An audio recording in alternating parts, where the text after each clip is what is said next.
అరే ఏంటి ఇది, గవర్నమెంట్ ఆఫీసుల చుట్టూ తిరగకుండానే బర్త్ సర్టిఫికేట్, క్యాస్ట్ సర్టిఫికేట్ ఏది అప్లై చేస్తే అది వచ్చేస్తుందిరా. మరి అది మా లోకేష్ బాబు అంటే. వాట్సాప్లోనే ప్రభుత్వం అందుబాటులోకి వచ్చేసిందా? దీన్నే వాట్సాప్ గవర్నెన్స్ అంటారు. మీకు తెలిసి ఉండదు, ఎందుకంటే మీరు వాట్సాప్ని ఓన్లీ వీడియో కాల్ కోసం మాత్రమే వాడతారు కదా. గోరంట్లా నీ వల్ల మొహం చూపించుకోలేకపోతున్నావు. ప్రజలని ఆఫీసుల చుట్టూ నడిపించేవాడు కాదు లోకేష్ అన్న, ప్రజల కోసమే నడుచుకుంటూ వచ్చేవాడు.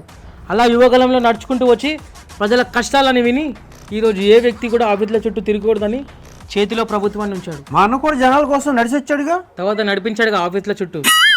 అప్పుడు మాట ఇచ్చాడు. ఫోన్ లో ఎట్లయితే ఈ రోజు బటన్ నొక్కితే భోజనం ఇంటికి వస్తుందో, మీరు బటన్ నొక్కితే బీసీ సర్టిఫికేట్ అందజేసే బాధ్యత నేను తీసుకుంటాను. మన మిత్ర ప్రజల చేతిలోనే ప్రభుత్వం, ప్రజల చేతిలో పాలన, మాది ప్రజా ప్రభుత్వం. ఇప్పుడు నిజం చేశాడు.